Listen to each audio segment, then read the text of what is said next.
bắt nữa. Người ta không chịu. Chịu được mà không chịu cũng bắt.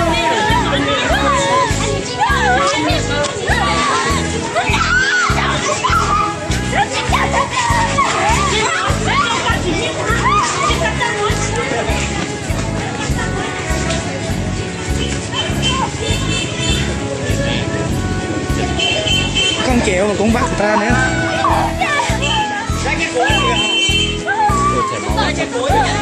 Chảy máu chân rồi kìa, chảy máu. Bây giờ你去干嘛？你上哪？你去哪里？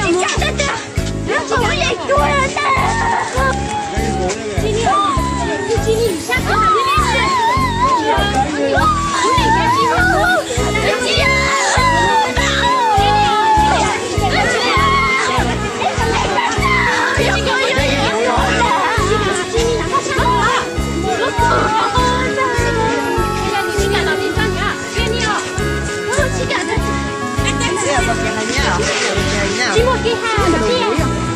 Không chịu cũng bắt nữa ta.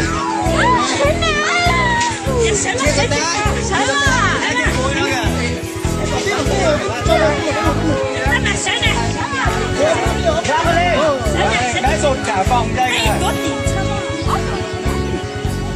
Để một chân văng đi.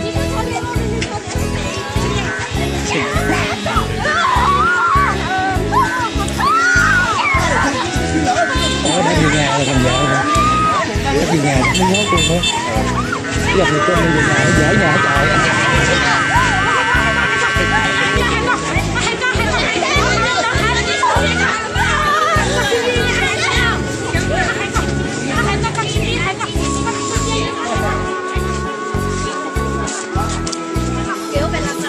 Ủa mà về nhà rồi bỏ chạy luôn không? Nhốt luôn hả? Người ta sơ hở chạy dưới rồi. Ủa sao nó bắt gì kìa mà đi lên ngoài chạy nó bắt tao không chịu mà cũng bắt nữa. Không kéo về nhà thôi. Nó kéo về tới nhà mà thôi. Kéo về làm gì? Bắt bé này nè. Vậy là ai chồng nó hai người đó ai chồng. Nó nhốt trong nhà ba này. Cứ mỗi ngày chàng trai lấy cái áo liền vô. Nó giữ luôn thì ok. Cho ra thì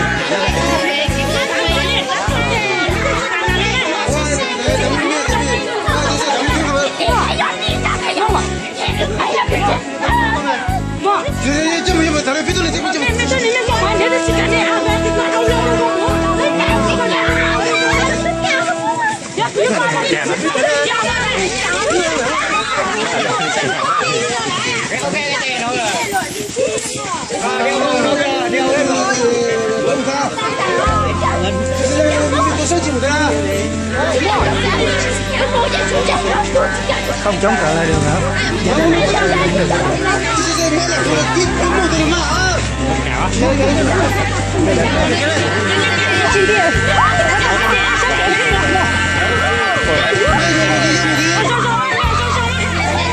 Ủa nhưng mà gia đình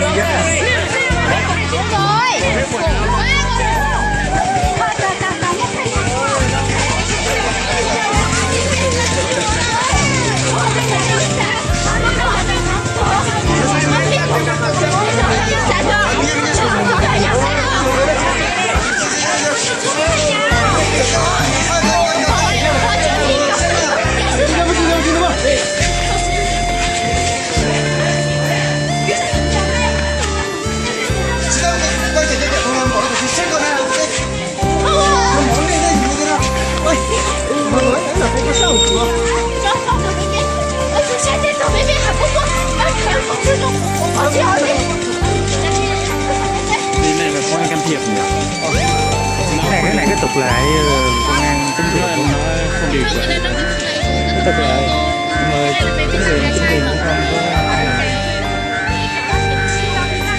mình bên nhà gái cũng đồng ý không biết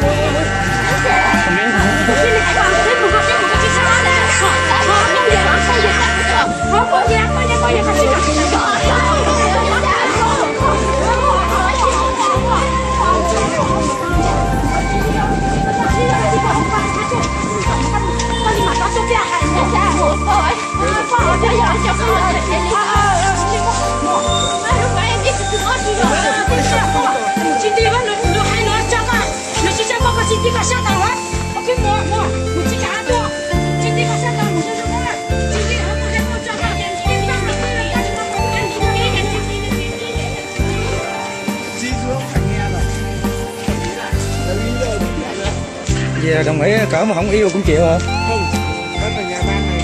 Nếu mà về nhà 3 ngày đồng ý mới chịu. 3 ngày đồng ý mới chịu. Rồi. Quần áo xem thế nào, đồng ý hết mới chịu. Rồi không chịu vẫn thả ra.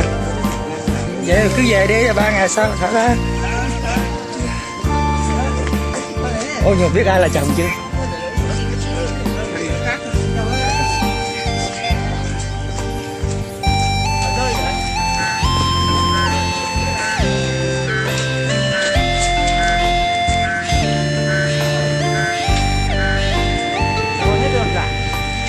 Chắc hết rồi. Sao đồng ý ạ? Bây giờ nó còn cơ hội là đại diện là 3 ngày nó bằng đủ nhiều được thả. À thế à? Về nhà 3 ngày không đồng ý á? Thế chứ.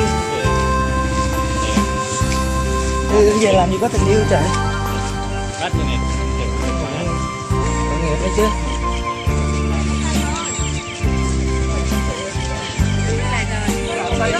Dạo đường xuống đây quay hay lắm. Không.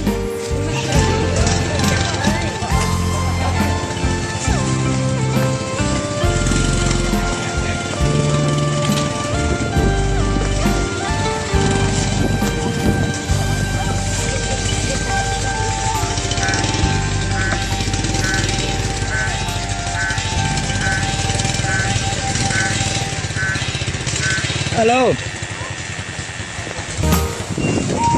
Đợi tao một chút, tao đang coi cái lễ kéo bắt vợ cái, tao đang coi xe.